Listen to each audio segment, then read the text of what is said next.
சட்டமன்ற தேர்தலில் திமுக சார்பில் போட்டியிட விருப்ப மனு அளித்தவர்களுக்கு 4வது நாளாக நேர்காணல் நடத்தப்பட்டு வருகிறது. இது பற்றிய கூடுதல் விவரங்களை எமது செய்தியாளர் செலினா நேரையில் இணைப்பிருக்கிறார். அவரிடம் பேசலாம். வணக்கம் செலினா.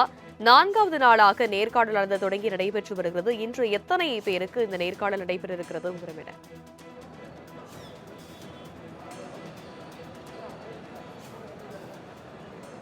சட்டமன்ற தேர்தலில் திமுக சார்பில் போட்டியிட விருப்பம் தெரிவித்து விருப்ப மனு அளித்தவர்களுக்கு 4வது நாளாக முதலமைச்சர் மு.க.ஸ்டாலின் சென்னை அண்ணா அறிவாலயத்தில் இருக்கக்கூடிய கலைஞர் அரங்கில் நேர்காணல் நடத்தி வருகிறார். இன்று பொறுத்தவரையிலும் காலையில் திருப்பத்தூர், வேலூர், அதேபோல திருவண்ணாமலை உள்ளிட்ட மாவட்டங்களுக்கான அந்த நேர்காணல் என்பது நடைபெற இருக்கிறது.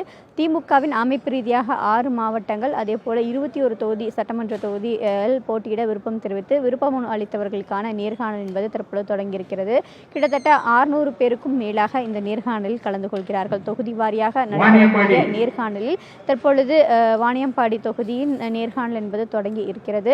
ஒவ்வொரு தொகுதியாக வேட்புமனு அளித்தவர்களுக்கான அந்த நேர்காணல் என்பது தொடங்கி இருக்கிறது. உள்ளே அழைத்து சென்று உள்ளே அமரும் பொழுது முதலமைச்சர் மு.க.ஸ்டாலின் ஒவ்வொருவரிடமும் இந்த தொகுதியின் நிலவரம் என்ன, அதே போல தொகுதியின் வெற்றி வாய்ப்புகள் எப்படி இருக்கிறது, கடந்த 5 ஆண்டுகளில் தொகுதியில் மேம்படுத்தப்பட்டிருக்கக்கூடிய திட்டங்கள் என்னென்ன, பொதுமக்களுக்கு சென்றடைய வேண்டிய திட்டங்கள் அனைத்தும் முழுமையாக சென்றடைந்திருக்கிறதா, அதே போல உங்களுக்கு வாய்ப்பு கொடுத்தால் என்ன மாதிரியான விஷயங்களை அந்த தொகுதியில் செய்ய இருக்கிறீர்கள் உள்ளிட்ட பல்வேறு கேள்விகளை முதலமைச்சர் எழுப்பியிருக்கிறார். அதே போல இளைஞர்களுக்கு வாய்ப்பு கொடுக்கும் பட்சத்தில் இளைஞர்கள் அந்த தொகுதியில் எப்படி மும்முரமாக செயல்படுவார்கள், ஏற்கனவே அந்த தொகுதியில் இருக்கக்கூடிய இளைஞர்கள் பெண்கள் மத்தியில் எப்படி வெற்றி வாய்ப்புகள் இருக்கிறது உள்ளிட்ட பல்வேறு கேள்விகளையும் முதலமைச்சர் மு.க.ஸ்டாலின் எழுப்பி வருகிறார்.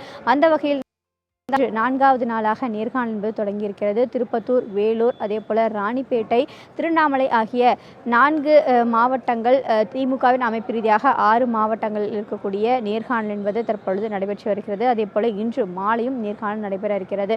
தொடர்ந்து 4வது நாளாக காலையும் மாலையும் நடைபெற இருக்கக்கூடிய நேர்காணல் வரும் ஞாயிற்றுக்கிழமை வரையிலும் நேர்காணல் நடைபெற இருப்பதாக தெரிவிக்கப்பட்டிருந்தது. இந்நிலையில் நாளை ரம்ஜான் பண்டிகையை முன்னிட்டு நாளை நடைபெற இருக்கக்கூடிய நேர்காணலை திங்கட்கிழமை மாற்றி வைக்கப்பட்டிருக்கிறது. நேர்காணல் என்பது தற்பொழுது நடைபெற்று வரக்கூடிய நிலையில் அமைப்பு ரீதியாக இருக்கக்கூடிய தொகுதிகளில் இருக்கக்கூடியவர்கள் மட்டுமே, இந்த விருப்ப மனு அளித்தவர்கள் மட்டுமே உள்ளே அனுமதிக்கப்படுகிறார்கள். அவர்களுடைய வந்தவர்கள் ஆதரவாளர்கள் அனைவரும் வெளியே தான் காத்திருக்கிறார்கள். அதே போல ஆதரவாளர்களையும் தொடர்ச்சியாக என்னென்ன பணிகள் மேற்கொள்ளப்பட இருக்கிறது என்பது தொடர்பாக முதலமைச்சர் மு.க.ஸ்டாலின் அறிவுரையும் வழங்கி வருகிறார். புதிதாக போட்டியிட விரும்புவதற்காக விருப்ப மனு அளித்தவர்களிடமும் அவர்கள் என்னென்ன பணிகள் மேற்கொள்ளப்பட இருக்கிறார்கள் என்பது தொடர்பாக தொடர்ந்து கேட்டறிந்து வருகிறார். இந்த நிலையில்தான் 4வது நாளாக தற்பொழுது நேர்காணல் என்பது தொடங்கியிருக்கிறது. சட்டமன்ற தேர்தலில் திமுக சார்பில் போட்டியிட விருப்ப மனு அளித்தவர்களுக்கு 4வது நாளாக நேர்காணல் நடத்தப்பட்டு வருகிறது. இது பற்றிய கூடுதல் விவரங்களை எமது செய்தியாளர் செலினா நேரையில் இணைப்பிருக்கிறார். அவரிடம் பேசலாம். வணக்கம் செலினா. 4வது நாளாக நேர்காணலானது தொடங்கி நடைபெற்று வருகிறது. இன்று எத்தனை பேருக்கு இந்த நேர்காணல் நடைபெற இருக்கிறது? விவரம் என்ன?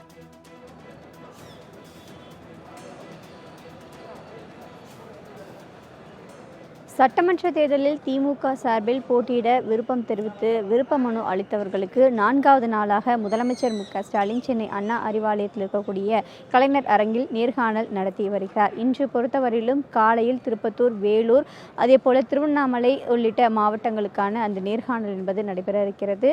திமுகவின் அமைப்பு ரீதியாக 6 மாவட்டங்கள், அதே போல 21 தொகுதி சட்டமன்ற தொகுதியில் போட்டியிட விருப்பம் தெரிவித்து விருப்ப மனு அளித்தவர்களுக்கான நேர்காணல் என்பது தற்போது தொடங்கியிருக்கிறது. கிட்டத்தட்ட 600 பேருக்கும் மேலாக இந்த நேர்காணலில் கலந்து கொள்கிறார்கள். தொகுதி வாரியாக நடைபெறக்கூடிய நேர்காணலில் தற்பொழுது வாணியம்பாடி தொகுதியின் நேர்காணல் என்பது தொடங்கி இருக்கிறது.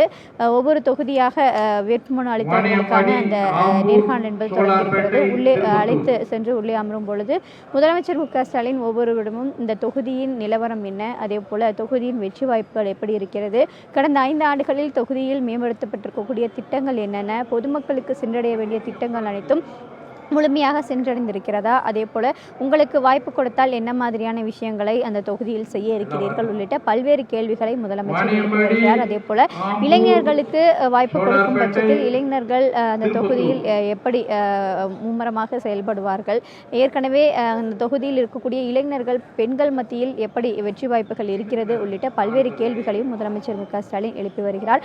அந்த வகையில் 4வது நாளாக நேர்காணல் என்பது தொடங்கியிருக்கிறது. திருப்பத்தூர், வேலூர், அதேபோல ராணிப்பேட்டை, திருவண்ணாமலை ஆகிய 4 மாவட்டங்கள், திமுகவின் அமைப்பு ரீதியாக 6 மாவட்டங்கள் இருக்கக்கூடிய நேர்காணல் என்பது தற்பொழுது நடைபெற்று வருகிறது. அதேபோல இன்று மாலையும் நேர்காணல் நடைபெற இருக்கிறது.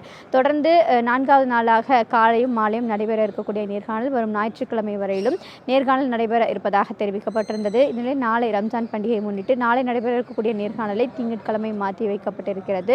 நேர்காணல் என்பது தற்பொழுது நடைபெற்று வரக்கூடிய நிலையில் அமைப்பு ரீதியாக இருக்கக்கூடிய தொகுதிகளில் இருக்கக்கூடியவர்கள் மட்டுமே, இந்த விருப்ப மனு அளித்தவர்கள் மட்டுமே உள்ளே அனுமதிக்கப்படுகிறார்கள். அவர்களுடைய வந்தவர்கள் ஆதரவாளர்கள் அனைவரும் வெளியே தான் காத்திருக்கிறார்கள்.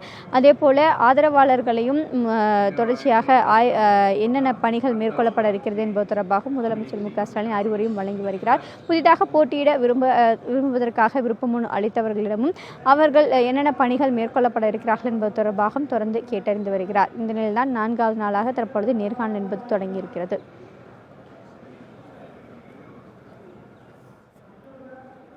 நேரலையில் விவரங்களை வழங்கியமைக்கு நன்றி செலினா.